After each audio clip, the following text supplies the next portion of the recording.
Good morning, it is day 52. I'm doing a standing video because I'm just puffing too much going up this hill. Yesterday was a really challenging day. It was ended up over 1,000 meters climb, but it felt like a lot more than that. Neat day though, I enjoyed it. Kept crossing paths with ginger nuts, and at the start of the day saw a group of 6, but I think they stopped earlier than I did. I'm up at 2,700 meters and feeling the altitude with my puffing. Just before I stopped yesterday, I started feeling slightly nauseous and my feet were cramping up. So I stopped a little earlier than I planned, which I'm glad I did.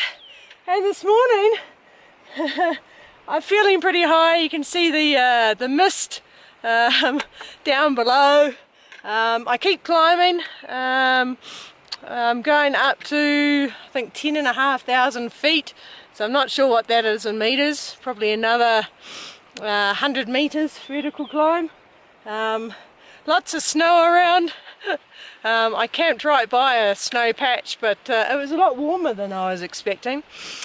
So today, more climbing. So I climbed to the top of this hill, along a ridge, a slight drop down, and then more climbing. And the aim is just to get as many miles as I can before hitting the snow line. We don't know where the snow starts. So yeah, it's just see what the day brings. There's a few snow patches to cross over, but only small ones, and snow is nice and crisp at the moment. I'm in the snow now. There's one bit where I wasn't quite sure where to go, but I just kept following around up the valley and came across the footprints, so yay, footprints to follow. And here is my beautiful view looking backwards. Look at that, beautiful. I'm at the high point now, which is 9,200 and a bit meters. So I'm going to drop down and then go along the side of this really steep hill. And along the side of the hill, and morning panorama. It's actually surprisingly warm. When I left, my hands were a little cold, but I'm feeling, yeah, definitely warm now. I have been climbing.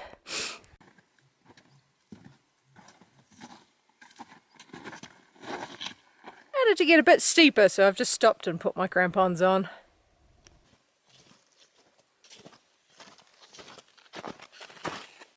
Got to the highest point, which is 3,500 meters, and now it's a big downhill. Some people have been sliding down on their bum, which is good because it makes a nice flat area for me to then walk on. It's nice, the group that left a day ahead of me have made these lovely trails, and because there's a big group, it's a lot easier for them to do the navigation.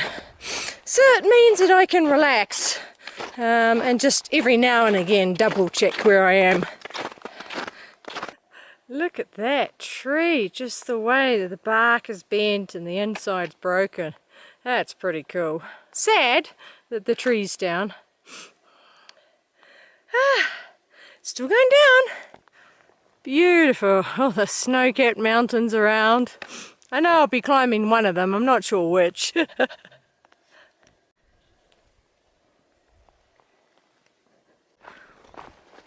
On my own again. That group of 6 caught me up when I stopped to get water, and they stopped for a break.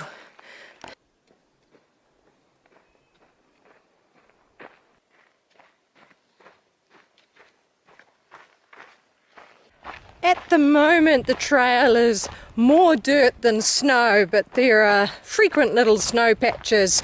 This is a smaller one, they get a little bit bigger. So it's constant snow dirt, snow dirt. Getting into the rocky areas now. It's It's a nice little crossing. The only trouble is it's going through a lake.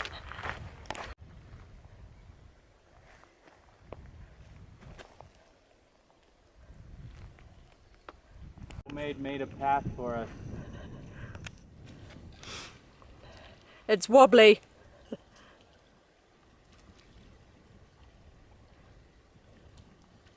Thank you. Had a nice lunch, just leaving the lunch spot. That's the group of 6. They had their tents out drying because where they camped they got wet, which is weird because I was bone dry this morning.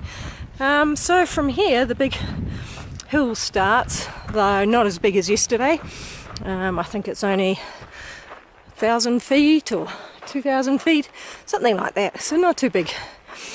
But I'm feeling it on the climb still. My pack's still heavy, so I'm just going to take it easy. No definite plan on where I'm stopping for the night. I've already done 10 miles, so if I can do 15 I'll be happy.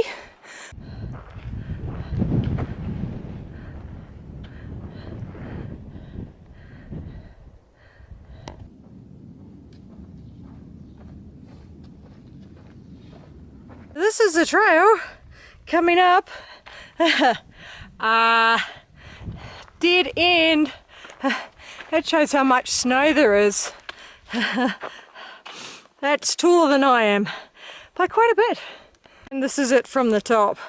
So there's the trail coming out just down there. It's not the easiest navigating in this terrain.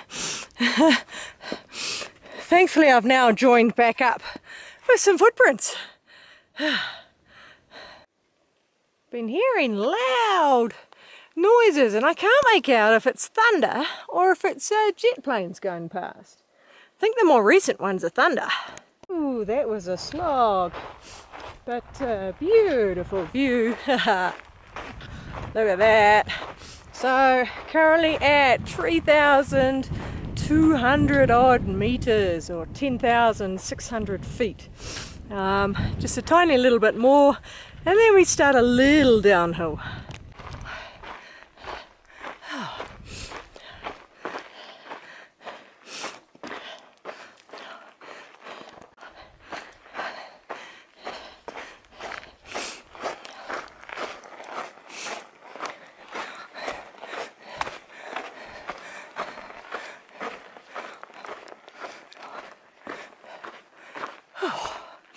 More snow. Big open snowy bit. There's only one set of footprints which look recent, so I'm guessing that's Ginger Nuts, and I trust him, so I'm following his footprints, but every 5 or 10 minutes I'm stopping and double checking my location.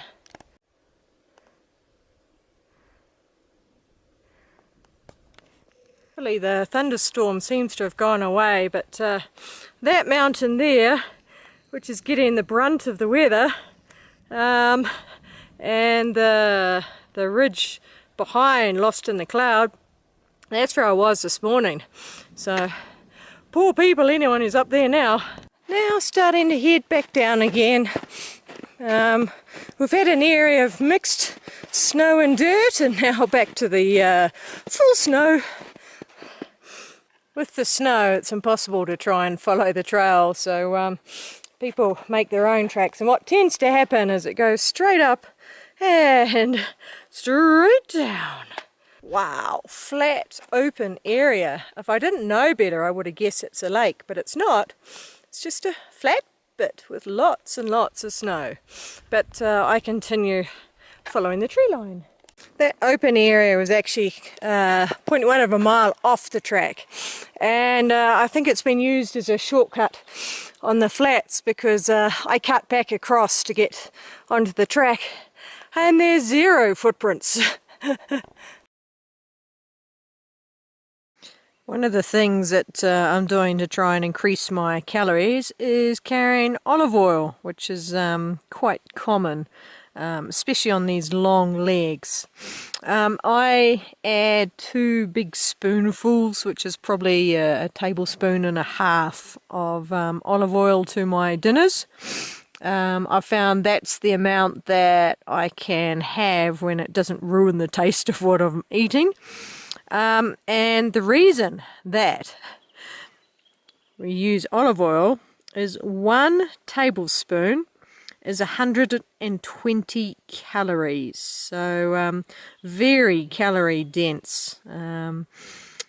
In metric, olive oil is over 3,000 kilojoules per 100 mils, so really, really efficient food. Pity it didn't taste better, because then we could be drinking it.